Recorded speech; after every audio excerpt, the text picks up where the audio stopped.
तो hello dear student, आप सभी का फिर से एक बार स्वागत है आप लोग का आपसे मॉडरेटर में। तो चलिए हम लोग आज पढ़ेंगे। इससे पिछले वाली वीडियो में हम लोग पढ़ लिए थे क्या, जितने भी पीएच स्केल थे, पीएच मान थे या कुछ प्राकृतिक स्रोत थे जिसमें उपस्थित अम्लों के नाम थे। जैसे में सिरका हो गया, एसिटिक अम्ल पाया जाएगा, संतरा में नींबू पाया जाएगा, संतरा नींबू में साइट्रिक अम्ल पाया जाएगा, इमली में टार्ट्रिक अम्ल, यानी कि इस तरह के जो भी क्वेश्चन बन रहे थे हम लोग पढ़ लिए थे। इसके अलावा और सब पढ़े थे, जैसे पदार्थ हो गया, उसका पीएच मान हो गया कि पदार्थ कौन सा पदार्थ का कितना पीएच मान होता है, कोई पदार्थ है तो अम्लीय है या क्षारीय है, इसके बारे में भी हम लोग अच्छे तरह से संपूर्ण जानकारी ले लिए थे। ठीक है, अगर जो लोग इस वीडियो पर नए हैं तो कृपया पीछे वाले वीडियो जाकर देख लेंगे, इसके बाद इस वीडियो को देखेंगे तो बढ़िया समझ में आएगा। ठीक है, तो चलिए स्टूडेंट हम बढ़ते हैं आगे की तरफ, यानी कि आज की जो क्लास होगा वो क्लास होगा हम लोग का अम्ल वर्षा क्या है यहाँ से। ठीक है, तो चलिए ज़्यादा देर ना करते हुए अपने क्लास को कंटिन्यू करते हैं और आज का क्लास स्टार्ट करते हैं अम्ल वर्षा से। यानी कि अम्ल वर्षा क्या है, अम्ल वर्षा होता क्या है, इसको समझेंगे। तो क्वेश्चन है कि अम्ल वर्षा क्या है, तो लिखेंगे बाबू, लिखेंगे यहाँ से। परीक्षा से इस तरह से, परीक्षा में इस तरह से क्वेश्चन पूछता है, इसी तरह से परीक्षा में क्वेश्चन पूछेगा कि अम्ल वर्षा क्या है और इसी को हम लोग क्या करना है, बनाना है। तो लिखेंगे कि जब वर्षा के जल का पीएच मान, वर्षा के जल का क्या पीएच मान 5.6 से कम होता है तो उसे अम्ल वर्षा कहते हैं। जब वर्षा के जल का पीएच मान 5.6 से कम होगा तो हम उसे क्या कहेंगे बाबू, तो उसे कहेंगे अम्ल वर्षा। जिससे इसमें NO2 SO2 होता है, अम्ल वर्षा होता है, जिससे हमारे पदार्थ को, कोई भी पदार्थ होता है उसको हानिकारक पहुंचाने का कार्य करता है क्या, अम्ल वर्षा। देखोगे इससे पिछले वाले वीडियो में एसिड रेन के बारे में पढ़े थे कि वो क्या करता है कि जब नदी या तालाब या पोखरा जिसको बोलते हैं उसमें रहे जीव जंतुओं को क्या करता है, कहीं ना कहीं नुकसान पहुंचाता है। क्या होता है कि अम्ल वर्षा होने के कारण ऑक्सीजन की मात्रा में कमी हो जाती है, जिससे जो जल में रह रहे जंतु हैं उनको कहीं ना कहीं क्या होना पड़ता है, दिक्कत का सामना करना पड़ता है। ठीक है, तो चलिए उम्मीद है आप समझ गए होंगे अम्ल वर्षा होता क्या है। ठीक है बाबू, चलिए बढ़ते हैं आगे की तरफ। अब आगे देखते हैं तनुकरण किसे कहते हैं। तनुकरण, ये तनुकरण क्या होता है, ये तनुकरण क्या होता है, तनुकरण किसे कहते हैं। तो लिखेंगे कि जब जल में अम्ल या क्षार को मिलाते हैं, जब जल में अम्ल या क्षार को मिलाते हैं तो उसके आयन सांद्रता के प्रति इकाई आयतन में कमी हो जाती है। इस क्रिया को ही तनुकरण कहा जाता है। देखिए, जब कोई जल में अम्ल को या क्षार, किसी भी पदार्थ, किसी भी अम्ल या क्षार हो, उसको मिलाते हैं तो उसकी जो आयन है, जो उसकी सांद्रता है, उसमें कहीं ना कहीं क्या होती है, कमी हो जाती है, उसकी आयतन में कहीं ना कहीं कमी होती है। तो इसी क्रिया को हम लोग क्या बोलते हैं बाबू, तनुकरण कहते हैं। ठीक है, अब कुछ अभिक्रियाएँ हैं, कुछ अभिक्रियाएँ हम लेते हैं और अभिक्रिया के फलस्वरूप क्या हो, कौन से अभिक्रिया किसके साथ होगा तो किस तरह से रिएक्शन करेगा उसको देखते हैं। जैसे में पहला है कि अम्ल के साथ धातुओं की अभिक्रिया। जब अम्ल धातु के साथ अभिक्रिया करेगा तो क्या उसकी परिणाम होगी, उसको देखते हैं। ठीक है बाबू, चलिए तो देखेंगे कि जब अम्ल के साथ धातुओं की अभिक्रिया होती है तो क्या होता है। कह रहा है कि हाइड्रोजन से ज़्यादा अभिक्रियाशील धातु किसी भी अम्ल के साथ अभिक्रिया कर हाइड्रोजन गैस उत्पन्न करती है। यानी कि कह रहा है कि हाइड्रोजन से अधिक, जो भी हाइड्रोजन से अधिक क्रियाशील धातु होंगे वो अगर अम्ल के साथ अभिक्रिया करेंगे तो हाइड्रोजन गैस मुक्त करेंगे, यानी कहीं ना कहीं हाइड्रोजन को बाहर करेंगे और हाइड्रोजन गैस का होगा, मुक्त होगा, यानी कि मुक्त अवस्था में होगा। ठीक है, चलिए आइए एग्जाम्पल के माध्यम से समझते हैं इसको कि क्या है ये हाइड्रोजन गैस मुक्त। चलिए ये यहाँ पर एग्जाम्पल देखें हम लोग, एग्जाम्पल है, चलिए देखिए यहाँ पर एग्जाम्पल कि Zn+H2SO4 एक एग्जाम्पल है और देखिए ZnSO4+H2 गैस यहाँ पर है जो कि मुक्त कर रहा है। तो ZnSO4 जो है इसको क्या कर रहा है बाबू, मुक्त कर रहा है, इसको क्या कर रहा है, मुक्त कर रहा है। ZnSO4 इसको मुक्त कर रहा है। जैसे में देखिए Zn क्या कर रहा है कि इसके साथ विस्थापित हो जा रहा है, इसके साथ विस्थापित, इसको विस्थापित कर दे रहा है और इसको बाहर कर रहा है, और SO4 के साथ क्या हो रहा है, अटैच हो रहा है, SO4 के साथ अटैच हो रहा है और हाइड्रोजन जो है, हाइड्रोजन कहीं ना कहीं बाहर हो रहा है, यानी कि मुक्त अवस्था में चले जा रहा है। ठीक है, यानी कि यहाँ पर समझ सकते हैं ZnSO4 के साथ यहाँ पर अटैच हो गया और देखिए यहाँ पर हाइड्रोजन जो था वो मुक्त अवस्था में हो गया। उम्मीद है आप लोग अच्छी तरह से इसको समझ गए होंगे। इसके बाद और कुछ एग्जाम्पल लिए हैं उसको भी देख लेते हैं, और कुछ एग्जाम्पल लिए हैं उसको देखिए। जैसे मैं सेकंड नंबर एग्जाम्पल दिए, देखिए सेकंड है सोडियम को HCl से अपक्रिया कराना। सोडियम को HCl से अपक्रिया कराना है तो देखिए सोडियम को जैसे ही HCl से अपक्रिया कराएं तो यहाँ से NaCl बना दिया, NaCl बना दिया, यानी कि Na और Cl का अटैच हो गया, और H2 जो है था, जो यहाँ से H2 था, यहाँ से जो हाइड्रोजन था वो क्या हो गया, बाहर हो गया। हाइड्रोजन था का बाबू, बाहर हो गया, ठीक है। और बात आती है कि जब अधिक अभिक्रियाशील धातु है हाइड्रोजन से, तब तो हाइड्रोजन को बाहर कर रहे हैं। अगर कहीं कम अभिक्रियाशील धातु हो जाएगा, जिसमें हाइड्रोजन से कम अभिक्रियाशील धातु कोई हो जाएगा, तब क्या होगा, तब क्या होगा, उस तरह के कंडीशन में क्या होगा। तो उस तरह के देखिए, जैसे में प्लेटिनम हम लिए हैं, एक क्या लिए हैं बाबू, प्लेटिनम लिए हैं, और HCl के साथ अपक्रिया कराएं तो प्लेटिनम जो है हाइड्रोजन से कम अभिक्रियाशील धातु है। आगे भी हम एक टेबल के माध्यम से आपको बताने वाले हैं कि कौन अधिक क्रियाशील धातु है और कौन कम क्रियाशील धातु है, किसके रिस्पेक्ट में, तो हाइड्रोजन के रिस्पेक्ट में, ठीक है बाबू। तो प्लेटिनम जो है वो कम क्रियाशील धातु है हाइड्रोजन के रिस्पेक्ट में। तो जब इसका कम क्रियाशील रहेगा तब क्या करेगा कि कोई रिएक्शन नहीं करे, यानी कि नो रिएक्शन होगा, नो रिएक्शन। इस तरह का अगर कम क्रियाशील धातु आ जाएगा तो रिएक्शन नहीं होने वाला, ठीक है। उम्मीद है आप लोग अच्छे तरह से समझ गए होंगे। चलिए आगे बढ़ते हैं। आगे करने का मतलब कि आगे देखते हैं हम क्या, किसके बारे में, आगे देखते हैं हम प्लेटिनम के बारे कुछ अधिक और कुछ कम अधिक अभिक्रियाशील धातु हैं, उसके नाम को देखते हैं। किसके रिस्पेक्ट में बाबू, हाइड्रोजन के रिस्पेक्ट में। हाइड्रोजन के रिस्पेक्ट में देखेंगे कि कौन अधिक क्रियाशील है और कौन कम क्रियाशील है, ठीक है। चलिए बढ़ते हैं आगे की तरफ। आगे है देखिए, यहाँ पर हम लिख दिए कि अधिक क्रियाशील धातु, यहाँ पर क्या है बाबू, अधिक क्रियाशील, और यहाँ पर क्या है, कम क्रियाशील। अधिक क्रियाशील और कम क्रियाशील किसके रिस्पेक्ट में लिखे हैं, तो हाइड्रोजन के रिस्पेक्ट में। हाइड्रोजन के रिस्पेक्ट में ये लिखे हैं अधिक क्रियाशील और कम क्रियाशील धातु को, ठीक है। तो चलिए पहला है लिथियम। पहला क्या है बाबू, लिथियम है। पहला क्या है, लिथियम। तो लिथियम को देखेंगे, लिथियम पहला है। इसके बाद क्या है, पोटेशियम है। इसके बाद क्या है, सोडियम है। इसके बाद क्या है, कैल्शियम है। इसके बाद क्या है, मैग्नीशियम है। इसके बाद एल्यूमिनियम है, जिंक है। ये सब जितने भी धातु हैं ये हाइड्रोजन के रिस्पेक्ट में क्या है, अधिक क्रियाशील धातु है। इसीलिए ये इसके साथ कोई भी अम्ल रिएक्शन करेगा, इसके साथ कोई भी अम्ल रिएक्शन करेगा तो इस हाइड्रोजन को क्या करेगा, बाहर कर देगा, ठीक है। अब देखिए यहाँ पर सेकंड कॉलम में बनाए हैं कम अभिक्रियाशील धातु। जैसे में कम अभिक्रियाशील धातु में बात की जाए तो पहला में देखिए है कॉपर। पहला में बाबू क्या है, कॉपर है। इसके बाद Hg, इसको पारा या मरकरी हम कह सकते हैं, या Hg जो कि चांदी होता है, और Au जो कि सोना होता है, और Pt जो कि प्लेटिनम, जो कि अभी रिएक्शन करके आपको हम क्या किए हैं, बतलाए हैं कि प्लेटिनम हाइड्रोजन से कम क्रियाशील धातु है, और ये इसके साथ कोई भी अम्ल के साथ अभिक्रिया करेगा तो ये क्या करेगा, कहीं ना कहीं नो रिएक्शन होगा, ठीक है। तो उम्मीद है आप लोग यहाँ तक समझ गए होंगे। इसके बाद और इसमें है जिंक के बाद Fe है, जो कि अधिक क्रियाशील धातु में आएगा। Fe जिसको आयरन कहते हैं या लोहा कह सकते हैं। Sn है जो कि टीन है, और Pb जो कि लेड है, ये अधिक क्रियाशील धातु हैं। चलिए आगे बढ़ते हैं। जब हम देखें कि अम्ल के साथ अभिक्रिया कराए तो क्या हुआ, धातु को अम्ल के साथ अभिक्रिया। अब दूसरा देखेंगे बाबू, धातुओं को बाइकार्बोनेट के साथ अभिक्रिया कराएंगे। धातुओं को किसके साथ कराएंगे, धातुओं को कराएंगे हम बाइकार्बोनेट के साथ। बाइकार्बोनेट और कार्बोनेट से अभिक्रिया कराएंगे, किससे, अम्लों के साथ। तो क्या होगा, तो चलिए कार्बोनेट, सबसे पहले कार्बोनेट का होता है CO3। कार्बोनेट जब भी कोई चीज़ में लगेगा, मान लेते हैं कि सोडियम कार्बोनेट, मैग्नीशियम कार्बोनेट, इस तरह का लगेगा तो क्या होता है कि CO3 लास्ट में रहेगा। अगर वही बाइकार्बोनेट की बात की जाए, जो बाइकार्बोनेट होगा तो HCO3 लगेगा। जैसे कि कोई भी, जिसमें पोटेशियम बाइकार्बोनेट हो गया, सोडियम बाइकार्बोनेट हो गया, इस तरह के लगेगा ना, तो लास्ट में देखेंगे आप HCO3 लगेगा। जब HCO3 लगेगा तो समझ जाइएगा आपकी बाइकार्बोनेट की बात हो रहा है, और जब लास्ट में CO3 लगेगा तो आपको समझना है कि ये किसकी बात कर रहा है, तो कार्बोनेट की बात कर रहा है। तो चलिए कुछ एग्जाम्पल भी हम लिए हैं, और एग्जाम्पल के माध्यम से भी देख लेते हैं कि क्या होता है, किस तरह से होता है। जैसे में देखिए यहाँ पर लिखे हैं CaCO3। CaCO3 लिखने का मकसद ये है कि Ca से तो आप लोग जानते हैं कि कैल्शियम होता है, और CO3 लगा दिए तो कैल्शियम कार्बोनेट हो गया, कैल्शियम कार्बोनेट हो गया। उम्मीद है आप लोग अच्छी तरह से इसको समझे हैं कि Ca के साथ CO3 लगा दिए तो क्या हुआ बाबू, तो कैल्शियम कार्बोनेट हो गया। उसी तरह देखिए यहाँ पर Zn है, और Zn के साथ CO3 लगाए हैं, तो Zn आप जिंक जानते हैं। Zn आप लोग किसके जानते हैं, जिंक के नाम से। तो जिंक के साथ CO3 लग गया, तो यानी कि कहने का मतलब हम कह सकते हैं कि ये क्या हो गया, जिंक कार्बोनेट हो गया, जिंक कार्बोनेट हो गया। उसी तरह यहाँ पर लिखें KHCO3।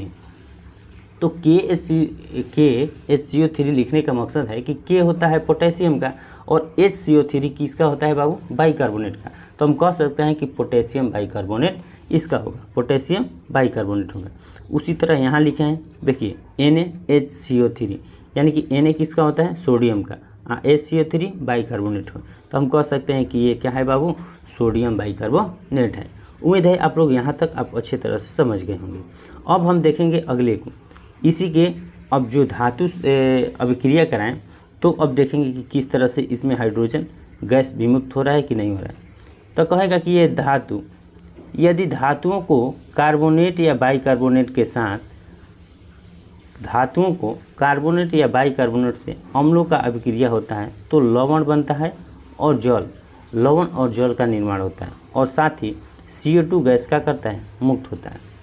जब धातु को अम्ल के साथ वहाँ पर अभिक्रिया करा रहे थे तो क्या हो रहा था बाबू, हाइड्रोजन गैस मुक्त हो रहा था, हाइड्रोजन गैस मुक्त हो रहा था। लेकिन यहाँ पर क्या हुआ कि धातुओं को कार्बोनेट या बाइकार्बोनेट के साथ अभिक्रिया कराएं किसके साथ, अम्लों के साथ, तो ये क्या हुआ कि कहीं ना कहीं जल और लवण का कर रहा है, लवण और जल का कर रहा है, उत्पन्न कर रहा है या उसका निर्माण कर रहा है।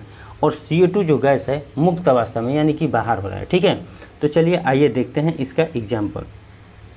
इसका एग्जाम्पल जैसे कि हम लोग देखेंगे कि जैसे ZnCO3 लिए यानी कि जिंक कार्बोनेट लिए plus H2SO4, zinc carbonate H2SO4 लिए, तो देखिए यहाँ पर बना रहा है, क्या बना रहा है, देखिए ये पर कहाँ बना रहा है, यहाँ पर बना रहा है किस तरह से, देखिए यहाँ पर बना रहा है किस तरह से।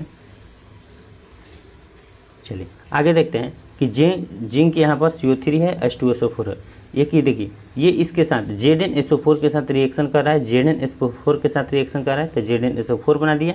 और यहाँ से देखिए H2 यानी कि जल बना दिया, यहाँ से देखिए जल बना रहा है, यहाँ से क्या बना रहा है, जल बना रहा है, और प्लस CO2 यानी कि गैस मुक्त अवस्था में कर रहा है।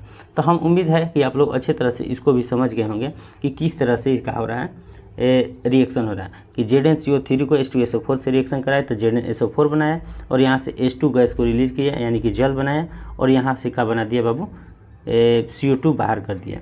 ZnSO4 को हम लवण कहेंगे और H2O आपको प्रत्यक्ष दिखाई दे रहा है कि जल है और CO2 हम बोले हैं कि बाहर करेगा तो वो बाहर भी कर दिया। चलिए उम्मीद है आप लोग यहाँ तक का किए हैं, समझ गए होंगे। अब बढ़ते हैं आगे की तरफ।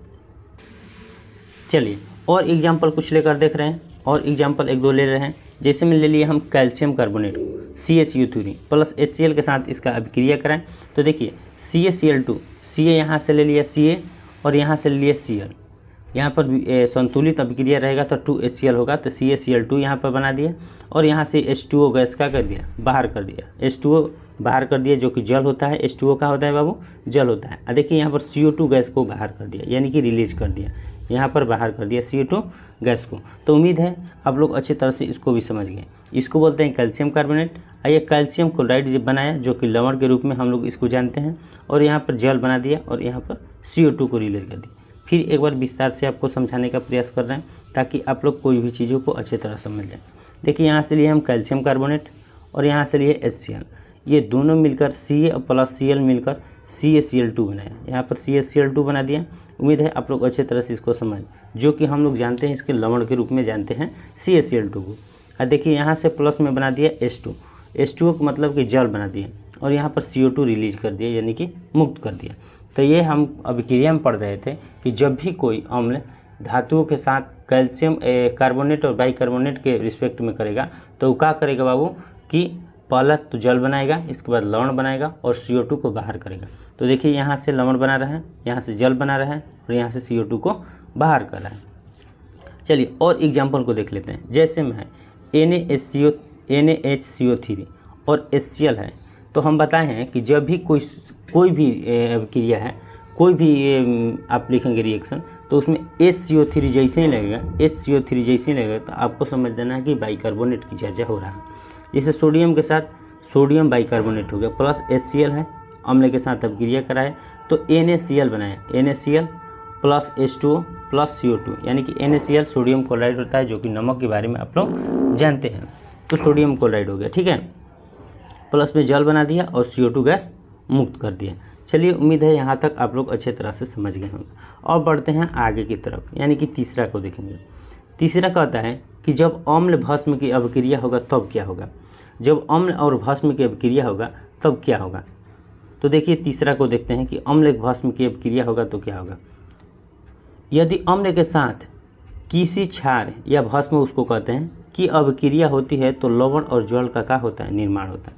यानी कि ये भी कह रहा है कि जब अम्ल और क्षार का क्या होगा, रिएक्शन होगा, अभिक्रिया करेगा, तो क्या करेगा बाबू, जल का निर्माण करेगा और लवण का निर्माण करेगा। लवण का मतलब नमक का निर्माण करेगा। ठीक है, चलिए तो यहाँ पर हम अभिक्रिया के माध्यम से देखेंगे कि अभिक्रिया, चलिए लवण का निर्माण करेगा। लवण का क्या करिए बाबू, निर्माण होता है। और इस अभिक्रिया को ही हम उदासीनीकरण अभिक्रिया के नाम से जानते हैं, या उदासीनीकरण अभिक्रिया कहा जाता है। किसके साथ, जब क्षार और अम्ल का अभिक्रिया हो रहा है या भस्म अम्ल का अभिक्रिया हो रहा है तो जल और लवण का निर्माण कर रहा है। और इसी अभिक्रिया को हम लोग किस नाम से जानते हैं, उदासीनीकरण के नाम से जानते हैं, उदासीनीकरण अभिक्रिया के नाम से जानते हैं। ठीक है, चलिए आगे इसका एग्जाम्पल देखते हैं। इसका एग्जाम्पल की अगर बात किया जाए तो अम्ल किसके साथ अभिक्रिया कर रहा है बाबू, भस्म के साथ कर रहा है। और क्या बना रहा है, लवण बना रहा है, और दूसरा जल बना रहा है। ठीक है, लवण तथा जल बना रहा है। अब देखिए आगे बढ़ते हैं, इसको और देखते हैं कि ये कोई भी HCl लिए, HCl जो कि खट्टा पदार्थ होता है जिसको अम्ल के नाम से जानते हैं, और क्षार जो कि भस्म जो क्या होता है बाबू, कड़वा होता है, NaOH हो गया। और देखिए यही रिएक्शन किया और रिएक्शन के पश्चात क्या बनाया, NaCl बनाया गया। NaCl यानी कि लवण बना दिया, और H2O जो कि जल बना दिया। उम्मीद है आप लोग अच्छे तरह से इसको भी समझ गए होंगे। ठीक है, चलिए अब बढ़ते हैं अगले की ओर, अगले की यानी कि चौथे की ओर, कि अब क्या होगा कि जब अम्ल की जल के साथ अभिक्रिया होगा। अम्ल का किसके साथ करना है बाबू, जल के साथ अभिक्रिया करना है, तो क्या होगा। देखिए अब पीछे हम लोग पढ़े थे कि जब अम्ल और जल के अभिक्रिया होगा तो हाइड्रोनियम का निर्माण होता है। हाइड्रोनियम H3O, H2O हो गया कि जल हो गया, और H3O के मतलब हाइड्रोनियम आयन हो गया। और हाइड्रोनियम आयन यहाँ पर बना दिया, यहाँ पर Cl। और देखिए मुक्त अवस्था में ऊष्मा को भी रिलीज कर रहा है, यानी कि मुक्त कर रहा है। ठीक है, यहाँ पर ऊष्मा भी निकलेगा यहाँ से। तो उम्मीद है आप लोग यहाँ तक समझ गए होंगे कि जब अम्ल को जल के साथ अभिक्रिया हम कराएं तो किस प्रकार का बना। जैसे में HCl के साथ H2O का अभिक्रिया हुआ, और H3O यहाँ पर देखिए हाइड्रोनियम आयन का निर्माण हुआ और Cl आयन का निर्माण हुआ, और देखिए ऊष्मा को क्या कर रहा है, बाहर कर रहा है। ठीक है, तो आइए देखते हैं और एग्जाम्पल को देख लेते हैं इसके और एग्जाम्पल को देख लेते हैं कि इसके और एग्जाम्पल किस तरह से हैं। इसके और एग्जाम्पल की अगर बात किया जाए तो HNO3 लिए हैं प्लस H2O लिए हैं, और क्या बनाया, हाइड्रोनियम आयन प्लस NO3 और ऊष्मा को क्या कर रहा है, बाहर कर रहा है। उसी तरह H2SO4 की अगर बात किया जाए तो प्लस H2O से अभिक्रिया किया तो हाइड्रोनियम आयन का निर्माण किया, और SO4 का निर्माण किया, और ऊष्मा को क्या कर रहा है बाबू, इसमें कहीं ना कहीं ऊष्मा भी बाहर निकल रहा है। उम्मीद है आप लोग यहाँ तक अच्छे तरह से समझ गए होंगे। अब चलिए बढ़ते हैं आगे की तरफ। जैसे ही इसका समाप्ति होगा, यहाँ तक समाप्ति होगा भस्म तक। भस्म के बाद एकदम लवण का हम लोग अच्छे तरह से कंप्लीट पढ़ेंगे, और लवण से कहीं ना कहीं क्वेश्चन भी ज़्यादा पूछता है आपके परीक्षा के व्यू से। ठीक है, तो लवण को भी बहुत बेहतरीन ढंग से हम लोग पढ़ने का करेंगे प्रयास। अब आगे बढ़ते हैं, यहाँ तक कुछ अम्ल और जल का रिएक्शन किए तो कुछ सावधानियाँ भी इसमें बरतना होगा। सावधानियाँ इसलिए बरतना होगा कि कहीं ना कहीं देखे होंगे आप लोग विस्फोट होती है। विस्फोट यानी कि कोई भी कहीं अम्ल, कोई अम्ल होता है जो कि जल के साथ डायरेक्ट हम लोग डालते हैं तो क्या होता है कि विस्फोट होता है, जिससे कहीं ना कहीं हम लोग का नुकसान पहुंचता है। ठीक है, तो उस विस्फोट को भी देखेंगे, ध्यान रखेंगे कि किस तरह से किसका उपयोग कब करेंगे तो कितना फ़ायदा होने वाला है, और किसका उपयोग करने से हमको नुकसान होने वाला है। तो चलिए नुकसान नहीं करना है, इसीलिए हम कुछ सावधानियों को भी लिख दिए हैं कि कुछ सावधानियाँ हैं, उसको भी आपको देखना बहुत ज़रूरी है। तो सावधानियाँ क्या है बाबू, कि हमेशा जल में अम्ल को मिलाना चाहिए। हमेशा जल में अम्ल को मिलाना चाहिए, न कि अम्ल को जल में। अगर नहीं तो इस तरह का अगर करेंगे तो क्या होगा, विस्फोट हो सकता है। यानी कि कहने का मतलब ये कह रहा है, इसका कहना है कि हमेशा जल में जब भी जल रहे उसमें अम्ल को धीरे धीरे क्या करेंगे, रिलीज करेंगे या छोड़ेंगे, तो हम लोग को विस्फोट होने की संभावना नहीं रहेगी, यानी कि नहीं के बराबर, यानी कि नहीं हो सकती।